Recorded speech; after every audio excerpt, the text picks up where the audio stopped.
Okay guys, isa na muli mapagpalang umaga, tanghali, gabi po sa inyo lahat. Sana po ang lahat ay nasa mabuting kalagayan at ligtas po sa anumang kapahamakan. Sana po kayo dako ng mundo naroon. Ako po muli ang inyong lingkod, Maestro 21 TV. At sa ating video ngayong araw na ito mga kalingap ay bigyan naman po natin pansin ang ginawa po ni Kalingap Jomar o ni Papa Joms ng kanya pong charity work. Ito nga po ay yung kanya pong pamimigay ng mga grocery items and food packs po sa ating mga kababayan o sa mga bata po na nariyan po sa isang barangay. Doon daw po sa municipality po ng Talisay na malapit lang daw po sa Daet. Okay, so sa gitna po mga kalingap ng mga kontrobersya, sa gitna po ng maiinit na issue na ikinakabit po kay Papa Joms at ito nga po ay siya ay nagsisikap. Siya pa rin po ay nagsisikap na tumulong sa ating mga kababayan na nangangailangan po ng kanyang pong tulong, na siya naman po yung talagang pangunahin po. Siya naman po yung talagang pangunahin po niyang layunin kung bakit po siya nagkaroon ng kanya pong YouTube channel. Yan ay pag-charity, pagtulong po sa ating kapwa, at ito nga po ay nakaangkla doon sa mission and vision po ng Kalingap bilang isa pong Kalingap partner. Okay? So sana po ay tayo po i-appreciate din naman natin. Paminsan-minsan ay i-appreciate naman din po natin yung nagagawang charity works ng ating pong mga charity vloggers. Mga Kalingap partners, hindi lamang po doon sa issue, wag lamang po tayong mag-focus doon sa issue. Siyempre, sa tulong po ng mga talaga naman pong walang humpay na o mga generous sponsors po ng Jomcar at siyempre sponsor po mismo ni Kalingap Jomar ay talaga naman pong hindi po nila ipinagdadamot yung kanila pong sobra, sobrang blessing mula nabiyaya po na kanila pong natatanggap at isinishare din po nila sa ating pong mga kababayan through Kalingap Jomar. Okay, so yan po yung ating bibigyan pansin ngayon araw na ito mga Kalingap. Pero bago po yan, tayo muna po ay magbibigay pugay sa ama at founder po ng Kalingap, Kuya Bal Santos Matubang, at tangkilikin po natin Ate Edna Vlog, Kalingap Rob. At kung bagong silip lang po kayo, bagong dating lang po kayo sa ating munting channel, sana po ay inyo rin pong tangkilikin sa pamamagitan po ng pagbibigay nyo po ng like, share, and subscribe. At tuloy pindutin na rin po ang notification bell. At nang sa ganun, tayo pa rin po ay magkita-kita at magsama-sama sa susunod pa pong mga reaction videos na ating gagawin. Likewise, may kalag shoutout sa ating mga kasamaan po dyan sa Karepa, Kalingap Reactor Partners. Sa pamumuno po yan siyempre ng ating magiting na presidente, Javier De Leon aka Birador. At wag din po natin kakaligtaan, suportahan, tangkilikin ang ating mga Kalingap partners, Kalingap charity vloggers, lalo na po yung mga nariyan po sa iba't ibang Kalingap landing pad na mayroon po tayo sa ating bansa. Okay? So sa ating pong pagpapatuloy mga Kalingap ay sabay-sabay muna natin pong panuorin ang maikling video clip po na ating kinuha po doon sa charity works ni Kalingap Jomar, kung saan po sa tulong po ng kanya pong mga sponsor, siya po ay namahagi ng food packs sa ating grocery items sa ating mga kababayan na nasalanta po ng mga bagyo, so mga nagdaan bagyo, bagamat huli na, pero ay huliman, mayroon po tayong kasabihan mga Kalingap na huliman at magaling ay naihahabol pa rin. Okay, ang maganda po dito ay sa tulong po ng mga sponsor ay nakatulong maski papaano ang Kalingap bilang representative po ng Kalingap, itong si Kalingap Jomar, at the same time itong mababait at mga generous natin na sponsor. So panoorin po natin mga Kalingap. It's a sunny Thursday po mga Kalingap, and ngayon pong araw po mga Kalingap meron po ulit tayong mission. So welcome back po muna sa ating pong YouTube channel po, Kalingap Jomar. Ngayon po mga Kalingap, araw po ng Huwebes, and ngayon po ay mamimigay po tayo ng mga food packs. Actually po meron po tayo dyan food packs po ng Jollibee, and ito naman po mga grocery po para sa atin po mga kababayan po dito po sa Talisay po, katabing bayan po ng Daet. So ito po yung regards po sa yun nga po nakaraang bagyo, and ngayon lang po tayo makapag relief po sa kanila.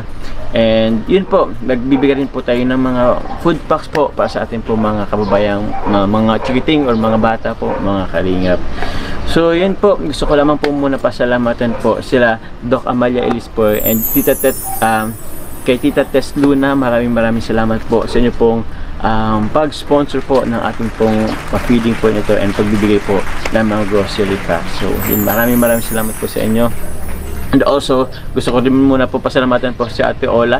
Yun, and sa kanya pong kaibigan sa pag-prepare din po nito. Mga kalingap, ito po ang mga ipapamigay po natin. Ito mga karton, ano lang din naman to? Pares lang din to?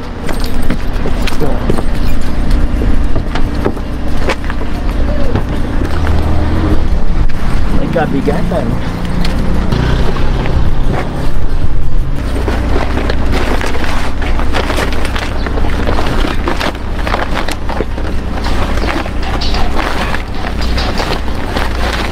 Kaya naman. Tingnan natin. Let's go. Hi! Hello po. Hindi kasi madami pala.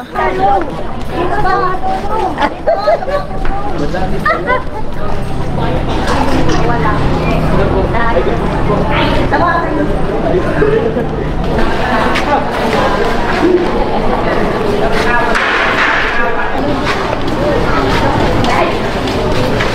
Yun. So, hello po lang. Good morning po. Okay lang po. Dapat paano tayo?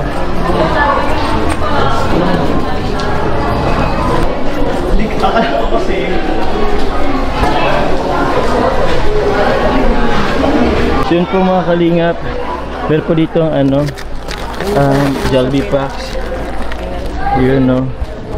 So siguro ito po sa mga bata po guys, madami sila guys, grabe po, hindi ko naman po expect. Maraming salamat po. Actually po, meron po kami dito dalawa pong mga food packs and Jollibee. Actually Jollibee po sa mga bata, papamigay po namin. Gusto ko lang muna pasalamatan po kila Tita Tess Luna and Ate Doc Amalia Ellis po sa pag-sponsor din po nito. So thank you very much po. So wala naman po masyadong programa ngayon po. Ipapamigay lang po muna natin to. Siguro pila na lang din ano po. So yung mga bata, siguro yung mga bata muna unahin po. Okay lang po ng mga bata unahin, pila lang po muna kayo. Ibigay lang din po muna namin yung Jollibee. Dito yung mga bata. Let's go!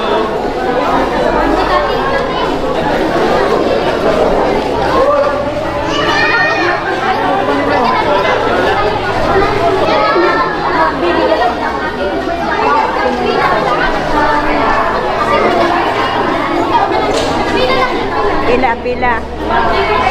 Bata nito. Hello po yan. Thank you. Kasi wala po drinks.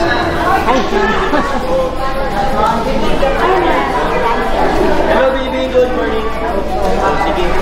Jollibee ka chicken. Thank you.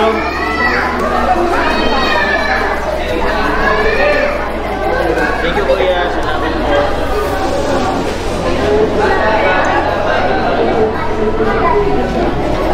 Thank you kids.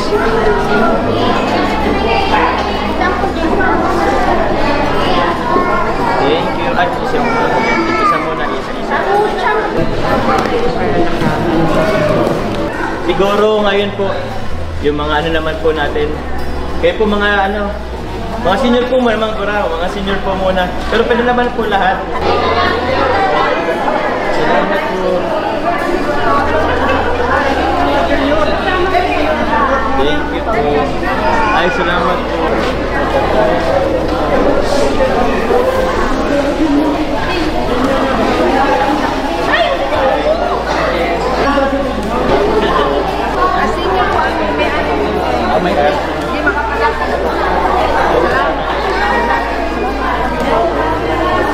Okay, so yan mga Kalingap, napanood po natin kung papaano isinagawa ni Kalingap Jomar ang kanya pong charity work. Okay? So nakita po natin dyan mga Kalingap na mag-isa lamang po. Walang katulong po itong si Kalingap Jomar sa paghahatid ng tulong sa ating sa kanya pong napiling barangay. So napansin po natin na siya na po yung nagbubuhat ng mga bigas, inilagay po niya sa kanya pong sasakyan. Mabuti nung pagbaba mga Kalingap ay tinulungan na rin po siya ng ating mga kababayan na recipient o nandoon po mga resident doon sa barangay na yon.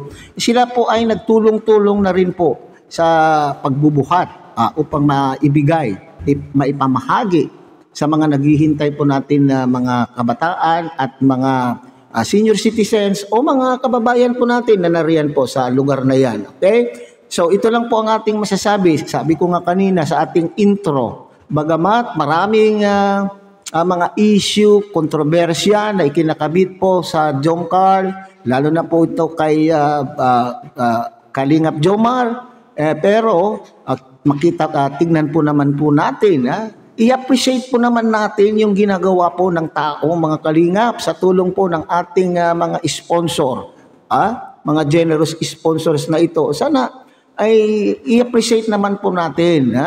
Wag natin tignan kung ano, wag tayong gumawa ng mga kwento na ikasisira. At nakita po naman po ninyo yung mga charity works po ni Kalingap Jomar. May ilan na po yung pabahay, nakadalawang pabahay na po itong si Kalingap Jomar.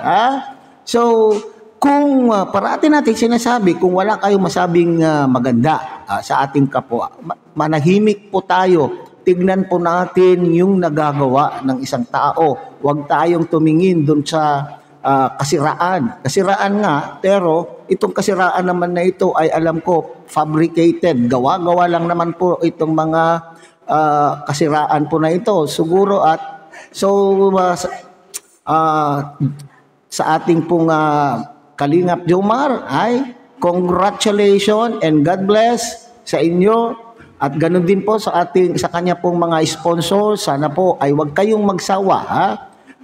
Huwag kayong magsawa po sa pagtulong po sa ating pong in general sa ating pong mga Kalingap charity vloggers na naghahatid ng inyong pong mga biyaya, yung inyong na pinapahatid po sa kanila. Kasi siyempre hindi rin po makagalaw itong mga charity vloggers po na ito kung wala po kayo. So maraming salamat din po sa inyo. Sana po ay biyayaan pa kayo ng ating Panginoon ng siksik digdig na mga biyaya, upang sa ganun ay maipagpatuloy pa ninyo ang inyo pong mga charity works na inyong ginagawa. Sana po ay humaba pa ang inyo pong buhay at nang sa ganun mas marami pa kayong matutulungan na gaya po itong mga tinutulungan po ni Kalingap Jomar. So, muli, congratulations Kalingap Jomar and God bless. Sana po ay ingatan ka ng ating Panginoon sa araw-araw, saan man ka ikaw ay dumako, ay parati sana ang pagmamahal at tulong ng ating Panginoon ay parating na sa iyo. Okay? So hanggang dyan na lang muna tayo mga Kalingap. Muli, tangkilikin po natin Kuya Bal Santos Matubang, Ate Edna Vlog, Kalingap Rab. At muli, pinapakiusapan po kayo na sana po ay inyo rin pong tangkilikin ang munting channel na ito sa pamamagitan po ng pagbibigay nyo po ng like, share, and subscribe. At tuloy, pindutin na rin po ang notification bell. At ang sa ganon, tayo pa rin po ay magkita-kita at magsama-sama sa susunod pa pong mga reaction videos na ating gagawin. Muli, isang mapagpalang umaga, tanghali, gabi po sa inyo lahat. Mabuhay po kayo at God bless everyone.